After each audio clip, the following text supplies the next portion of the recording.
Yeah, so my name is Nick Channon. I'm the Senior Producer on FIFA 16. What was the reason to integrate the women into FIFA? The reason was because women's football has become a very important part of football or soccer, and the rise of the women's game in the last few years has been rapid. The quality of women's football is fantastic, and we feel if we want to be the most authentic soccer game in the world, that women should be part of that. When was the decision made to integrate them? Was it a new idea after the release of FIFA 15, or was it a long time idea? No, it's been a long time in the making. We did a prototype of women in our game a number of years ago. We put a female head on a man's body and created the list of all the things that we needed to do to make it as authentic as possible. We realised there was a lot of work to do, especially in the way we do our body scaling. So we've been working on it for quite a while. It was very important that when we added them to the game, we added them as authentically as we could, and we needed to do a lot of work to do that. What's the main difference between the men's gameplay and the women's gameplay? There's a lot of changes that we did. So the first thing is that we reworked how we do body scaling, which allows us to create much more authentic female body type, but it also means we can create much more variety in male body types too. Our scaling previously was much more linear, so now we can do different limbs and change limbs in more unique ways. Secondly, we've reworked the rating scale for women as well, so they have their own kind of rating system. We still have high rated, an 85 female player, whilst the overall rating is the same as an 85 male player. The way they play is different to reflect, again, a more authentic version of the game. We've reworked the way animations work, especially around running, walk, jog, the way the players move. We've hair simulations, and obviously a lot more female players have ponytails, so we felt it was very important to add movement to hair as well, which at 60 frames a second is quite difficult, so we had a lot of optimization to do there too. Will be there improvements of the atmosphere in the stadium, the weather effects or the lightning? Yeah, so we're obviously constantly looking at improving how we can improve crowd. We're recording authentic crowd as much as we can, and I think last year we made huge strides with that, and we'll be continuing that this year with how good the game sounds, and especially the atmosphere within the stadium. We're working on lighting, on all the visual lighting has been tuned, and I think the game looks stunning. We've added Foggy Day, which is a new lighting system we've never had before. The actual lighting will be more random, so you'll see a lot of the different lighting schemes within the game, whereas previously we never had it. It was always specifically set. Time of day was set. Now you'll actually get the opportunity to see a little bit more variety than maybe you haven't seen in the past. We've also done quite a bit of work around textures, facial textures for the players as well.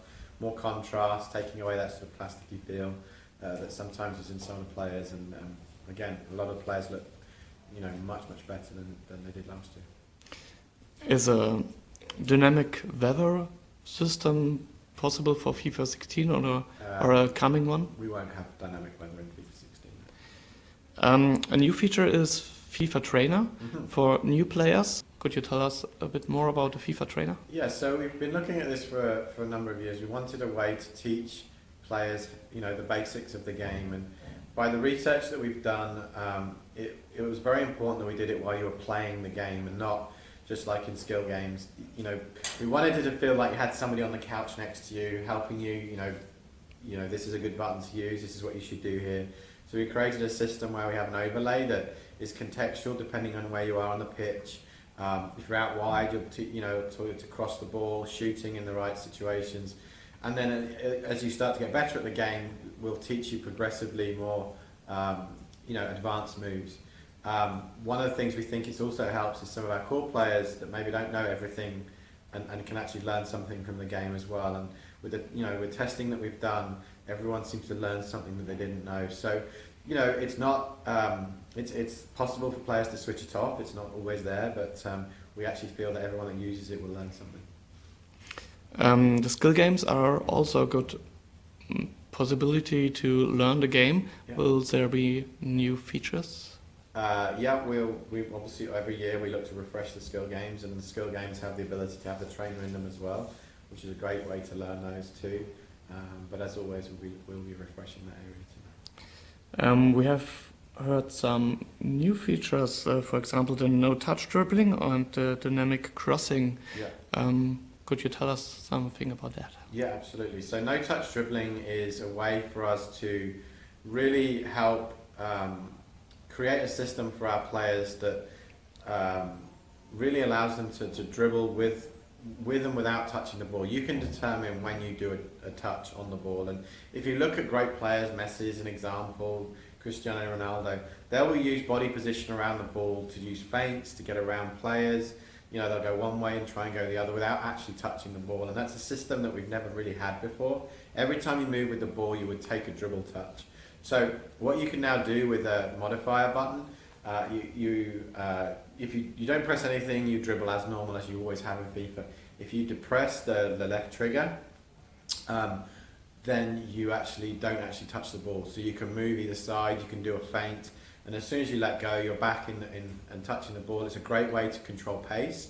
So you want to slow down slightly. You just let the ball sort of slow without touching it, and then explode out to go around the defender. So it's a really powerful tool. It's another weapon, and because we've done so much work in helping you defend this year, we allowed us to do more new ways for you to attack as well. And then the crossing system has been heavily reworked, and the way we target crosses. Previously, we would target the ball on a cross in a position just in front of the attacker, but it wasn't really in a position for the attackers to run onto. Also, the positioning of the attacker and the defender meant it was very much always 50-50.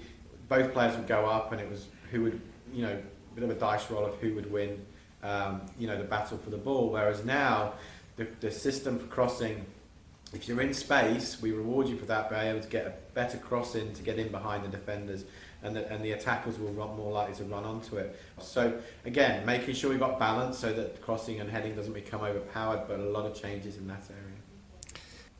The clinical finishing. Yeah. We heard some words about it in the presentation.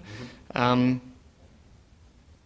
Can you influence the way how the player hit the ball?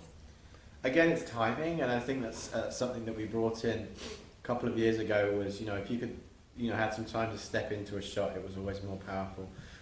What we're doing is really looking physically at the connection between the foot and the ball itself, and that will have a bigger impact on how the shot is in terms of spin, and we're much more authentically capturing the 3D sort of image of the foot, if you like, model of the foot, should I say, and depending on where that hits the ball will determine the sort of spin and the trajectory of the shot. We're trying to get more driven shots into the game so that shots from distance can be a bit more meaningful. Again, not overpowered, but again, if you hit the ball slightly off center, you can get different trajectories to the ball, much more authentic. But again, we really wanted to get back to that feeling of getting off great shots, which I think we lost slightly last year.